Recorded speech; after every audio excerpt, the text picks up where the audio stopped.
U cannot not communicate എന്ന് പറഞ്ഞാൽ രണ്ട് നെഗറ്റീവാണ്. അപ്പം രണ്ട് നെഗറ്റീവ് വന്നു കഴിഞ്ഞാൽ പോസിറ്റീവ് ആണല്ലോ. യു കനോട്ട് നോട്ട് കമ്മ്യൂണിക്കേറ്റ്, നിനക്ക് അല്ലെങ്കിൽ നിങ്ങൾക്ക് കമ്മ്യൂണിക്കേറ്റ് ചെയ്യാതിരിക്കാൻ പറ്റുകയില്ലെന്ന് പറഞ്ഞാൽ every fraction of A moment you are communicate. Communication നിന്ന ഒരവസ്ഥയ്ക്കാണ് സ്റ്റക്ക് എന്ന് പറയുന്നത്. മനസ്സൊന്നും പറയുന്നില്ല. അപ്പൊ മനസ്സിനെ കൊണ്ട് പറയിപ്പിക്കണം എന്നുണ്ടെങ്കിൽ മനസ്സിന് ചുമ്മാ ഇരിക്കാൻ പറ്റിയാലെന്നുള്ള ഒരു പ്രിൻസിപ്പിൾ നമുക്ക് അറിയാവുന്നുണ്ടെങ്കിൽ അങ്ങനെ സ്റ്റക്കാകിയാലോ, മനസ്സെപ്പോഴും എന്തെങ്കിലും പറഞ്ഞുകൊണ്ടിരിക്കുമല്ലോ. അപ്പൊ നമ്മൾ മനസ്സിനെ കൊണ്ട് എന്തെങ്കിലും പറയിപ്പിച്ചാൽ മതി, അല്ലെ പറയുമ്പോൾ അത് ശ്രദ്ധിച്ചാൽ മതി. അപ്പോഴേ നമുക്ക് മനസ്സിലായി നമുക്ക് നമ്മുടെ റിസോഴ്സ് ഉള്ളത് എന്താണെന്ന് വരെ നമുക്ക് അറിയത്തില്ല. എനിക്കില്ല എന്നും പറഞ്ഞുകൊണ്ടിരുന്നു കഴിഞ്ഞാൽ പിന്നെ ഇല്ല. വീട്ടിലിപ്പം പല സംഗതികളും ഉണ്ട്, പക്ഷേ നമ്മൾ ഉറക്കം തെളിഞ്ഞ് വന്നു കഴിഞ്ഞപ്പം ഒന്നും കാണാനില്ല എന്നങ്ങ് പറയുന്ന പോലെയാ. അപ്പോൾ കൂടുതൽ ആൾക്കാർ പറയാം ഇവിടെ ഉണ്ടായിരുന്നല്ലോ, നിങ്ങൾ നോക്കാഞ്ഞിട്ടല്ലേ ഉണ്ടല്ലോ എന്ന് പറഞ്ഞു കഴിഞ്ഞപ്പോൾ അത് ശരി ഉണ്ടായിരുന്നല്ലേ, എന്നാ നോക്കട്ടെ. അപ്പൊ കാണാൻ വേണ്ടിയിട്ട് നോക്കിയപ്പോൾ അവിടെ ഉണ്ട്, സാധനങ്ങളെല്ലാം ഉണ്ട്. ഇതാണ് നമ്മുടെ മനസ്സിൽ എവറിത്തിങ് ഈസ് ദെയർ. എന്തുകൊണ്ടാണ് നമുക്ക് കാണാൻ പറ്റാത്തതെന്ന് പറഞ്ഞാൽ ആങ്സൈറ്റി വന്നു കഴിഞ്ഞാൽ പിന്നെ നമ്മുടെ ഗ്യാസ് പോയി, പിന്നെ മനസ്സ് ഒട്ടും മുന്നോട്ട് പോകില്ല. ആങ്സൈറ്റി അങ്ങ് കൂടി അതിങ്ങനെ അതാണോ ഇതാണോ അങ്ങനെയാണോ ഇങ്ങനെയാണെന്ന് എല്ലാം ചോദിച്ചുകൊണ്ട് വയ്ക്കും.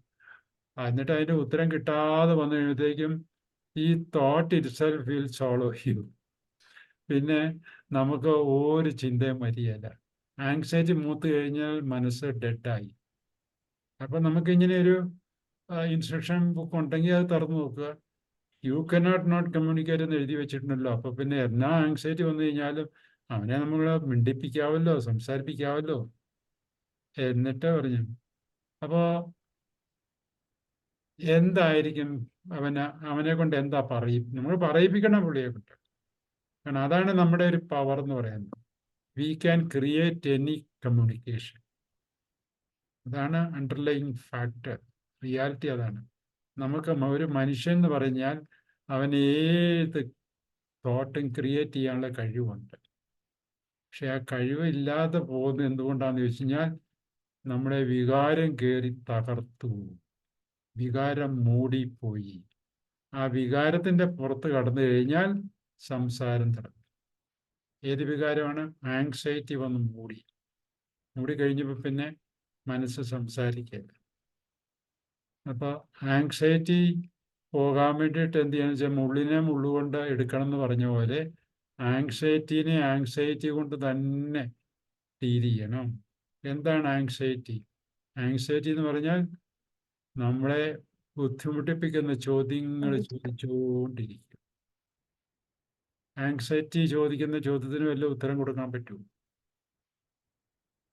നിങ്ങൾക്ക് ആങ്സൈറ്റി വന്നിട്ടുണ്ടെങ്കിൽ പറയാമോ? ആങ്സൈറ്റി വരാത്തൊരു ലോകത്തിലായിരുന്നില്ലല്ലോ. വെറുതെ ബസ്സിന് നിങ്ങൾ വെയിറ്റ് ചെയ്യുമ്പം 9:30 ബസ് വരേണ്ടതാണെങ്കിൽ 9:30 കഴിഞ്ഞാൽ ഉടനെ ആങ്സൈറ്റി വരും.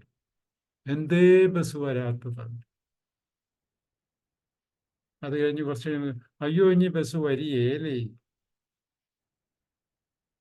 ഇനി വന്നാൽ തന്നെ ഇനി ഞാൻ കയറി പോകുമ്പോഴത്തേക്ക് അത് ലേറ്റായി പോകുമല്ലോ. പിന്നെ ഇതുമായിട്ട് കണക്റ്റഡ് ആയിട്ട് ഇങ്ങനെ അങ്ങ് പോവുകയാണ്. മൊത്തം വന്നിട്ട് പറയും എൻ്റെ ജീവിതം ഇന്ന് കുളമായി. നമ്മളൊരു തീരുമാനം എടുത്തു, ഞാൻ കുളമായി.